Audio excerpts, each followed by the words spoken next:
16 വയസ്സിന് താഴെയുള്ളവർക്ക് സോഷ്യൽ മീഡിയയിൽ പൂർണ്ണമായും വിലക്കേർപ്പെടുത്തുന്ന ലോകത്തിലെ ആദ്യത്തെ രാജ്യമായി മാറിയിരിക്കുകയാണ് ഓസ്ട്രേലിയ.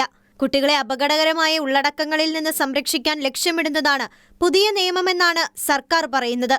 16 വയസ്സിന് താഴെയുള്ള ഓസ്ട്രേലിയക്കാർ സോഷ്യൽ മീഡിയ പ്ലാറ്റ്ഫോമുകളിൽ അക്കൗണ്ട് തുറക്കുന്നതും ഉപയോഗിക്കുന്നതും തടയാൻ കമ്പനികൾ ആവശ്യമായ നടപടികൾ എടുക്കണമെന്നാണ് നിർദ്ദേശം. സോഷ്യൽ മീഡിയയുടെ ഉപയോഗം കാരണം കുട്ടികൾക്ക് അവരുടെ മാനസികവും ശാരീരികവുമായ ആരോഗ്യത്തിനുണ്ടാകുന്ന ദോഷങ്ങളിൽ നിന്ന് സംരക്ഷിക്കുക എന്നതാണ് പ്രധാനമായും ലക്ഷ്യമിടുന്നത്. Facebook, Instagram, thread, TikTok, X, YouTube, Reddit തുടങ്ങിയ പ്രധാന പ്ലാറ്റ്ഫോമുകൾക്ക് ഈ നിയന്ത്രണം ബാധകമാണ്. ഇതോടെ ലക്ഷക്കണക്കിന് അക്കൗണ്ടുകൾ ബ്ലോക്ക് ചെയ്യാൻ ടിക്ടോക്ക്, ഇൻസ്റ്റഗ്രാം, യൂട്യൂബ് ഉൾപ്പെടെയുള്ള പ്ലാറ്റ്ഫോമുകൾ നിർബന്ധിതരാവും. നിയമം പാലിക്കാത്ത കമ്പനികൾക്ക് 49.5 ദശലക്ഷം ഓസ്ട്രേലിയൻ ഡോളർ വരെ പിഴ ചുമത്താൻ സാധ്യതയുണ്ട്.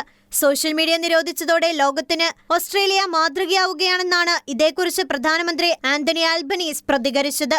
ഓസ്ട്രേലിയയുടെ നടപടി യൂറോപ്യൻ രാജ്യങ്ങളിലും ചർച്ചയാക്കുന്നുണ്ട്. 16 വയസ്സിൽ താഴെയുള്ളവർക്ക് സോഷ്യൽ മീഡിയ പ്രവേശനം നിരോധിക്കണമെന്നാവശ്യപ്പെട്ടുകൊണ്ട് യൂറോപ്യൻ യൂണിയൻ പ്രമേയം പാസാക്കി.